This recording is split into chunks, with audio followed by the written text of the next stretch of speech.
اللہ اکبر۔ ان پڑھ اور غریب ماں کی یاد میں انہوں نے بڑی خوبصورت باتیں لکھی۔ کہا عالی نسب ہوٹلوں میں کھانا کھانے میں وہ سرور کہاں جو چولہے پر بیٹھ کے ماں کے ہاتھوں سے پکی ہوئی چپاتیاں کھانے میں ملتا ہے۔ عالی جناب، حضرت صاحب، قبلہ عالم، کیا کیا لفظ بولے جاتے ہیں اسٹیجوں کے اوپر، لیکن ان لفظوں کا وہ نشہ نہیں ملتا جو ماں کی زبان سے اوئے ببلو اور اوئے مٹھو میں رکھا ہوا ہے۔ ماں جب یہ کہہ کے پکارتی ہے تو لگتا ہے کہ سارا پیار سمٹ کے ماں کے لہجے میں آ گیا ہے، لفظ نہیں ہے، ماں کے منہ سے شہد ٹپک رہا ہے۔ ماں جب بولتی ہے تو اس کے لہجے میں جبریل بولتا ہے۔ ماں جب مسکراتی ہے تو لگتا ہے جنت کی ساری کلیاں کھل اٹھی ہیں۔ ماں جب پیار سے دیکھ رہی ہوتی ہے تو لگتا ہے عرش سے رحمتیں اتر رہی۔ اللہ نے ماں کے سینے کے اندر وہ محبت، وہ تڑپ رکھی ہے، وہ ایک کائنات رکھ دی ہے الفتوں کی، کہ جس کا نیم البدل کیا بدل بھی موجود نہیں ہے۔ وہ پیار رکھ دیا، وہ درد رکھ دیا، وہ درک رکھ دیا، وہ الفت رکھ دی ماں کے سینے کے اندر۔ ایک شاعر ہوا تابش، اس نے ماں کے پیار کو کتنے خوبصورت پیرائے میں بیان کیا۔ ایک مدت سے میری ماں نہیں سوئی تابش، میں نے ایک بار کہا تھا مجھے رات کو ڈر لگتا ہے۔ کہا ایک دن بچپن میں میرے منہ سے نکلا تھا امی مجھے رات کو سوتے ہوئے ڈر لگتا ہے۔ میں بوڑھا بھی ہو گیا ہوں، میری ماں اب بھی میرے بستر پہ پھونکے مارتی کہ میرے بیٹے کو رات کو ڈر نہ لگا۔ یہ ماں کے سینے کا پیار ہے، ماں کی الفت ہے، یہ ماں کی تڑپتی ہوئی ممتا ہے۔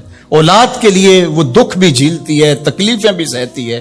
غریب مائیں لوگوں کے گھروں کے برتن بھی مانجنے پڑے تو اس سے بھی گریز نہیں کرتی۔ شہر میں آ کر پڑھنے والوں بھول گئے ہو کس کی ماں نے کتنا زیور بیچا ہے۔ اس لیے ماں کی کمی انسان بڑھاپے میں بھی محسوس کرتا ہے۔ کبھی ایسا نہیں ہو سکتا کہ انسان کہے کہ کوئی بات نہیں اب میں بڑا ہو گیا، مجھے ماں کی کمی محسوس نہیں ہوتی۔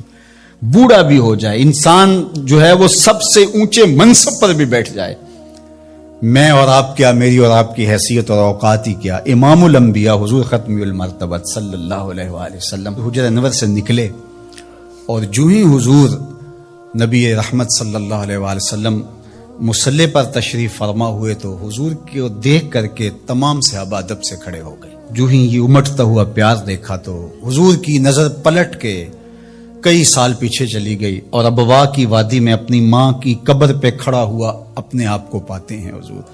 اور پھر ایک جملہ کہا، الحاوی للفتاوی کے اندر امام سیوطی نے اس کو بڑی تفصیل سے لکھا ہے کہ چشمان رحمت سے آنسو ٹپکنے لگے اور حضور مصلی پہ کھڑے ہو گئے اور فرمایا لو ادرکت والدیہ او احدہما، کاش آج میرے ماں باپ زندہ ہوتے یا کم از کم میری ماں ہی زندہ ہوتی اور میں لوگوں کو نماز پڑھا رہا ہوتا، وَأَقْرَأُ فِيهَا بِفَاتِحَةِ الْكِتَابِ، اور اس میں سورہ فاتحہ کی تلاوت چل رہی ہوتی۔ پھر میری ماں کو میرے ساتھ اچانک کوئی کام یاد آ جاتا، وہ دروازے پر آتی اور چلمن سرکاتی اور مجھے بیٹا کہہ کے آواز دیتی۔ فرمایا لوگوں نماز چھوڑ کے پہلے ماں کی بات سن لیتا۔ تو ماں کی کمی تو انسان زندگی کے آخری حصے میں بھی محسوس کرتا ہے۔ پھر اس سے بڑا منصب کس کا ہو سکتا ہے جو امام الانبیاء کا منصب ہے؟ اتنا بڑا اعزاز کس کا ہو سکتا ہے جو خاتم المرسلین کا اعزاز ہے، جو محبوب خدا ہیں، کونین کے مالک ہیں، لیکن ماں کی کمی کو وہ بھی محسوس کرتے ہیں۔ ماں و شمع کس شمار میں ہے؟ تو ماں باپ کا وجود اللہ کی رحمت ہے۔ جب یہ سایہ سر سے اٹھ جاتا ہے تو پھر پتہ چلتا ہے کہ بندہ کھڑا کہاں ہے۔ جب گھنے درخت کے سائے میں بیٹھا ہو اور وہ درخت ساری دھوپ اپنے پتوں میں جذب کر رہا ہوتا ہے اور نیچے بیٹھنے والے کو چھاؤں فراہم کر رہا ہوتا ہے، اور اس سے نہیں پتا ہوتا کہ جو مجھے چھاؤں دے رہا ہے وہ خود کتنا جلس رہا ہے، لیکن اچانک جب سایہ ہٹ جائے اور بندہ کڑی دھوپ میں آ جائے پھر اسے احساس ہوتا ہے کہ وہ سایہ کتنا غنیمت تھا۔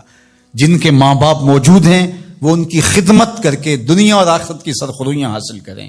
اللہ کی رضا بھی اس میں ہے، رسول اللہ کی رضا بھی اس میں ہے، اور دنیا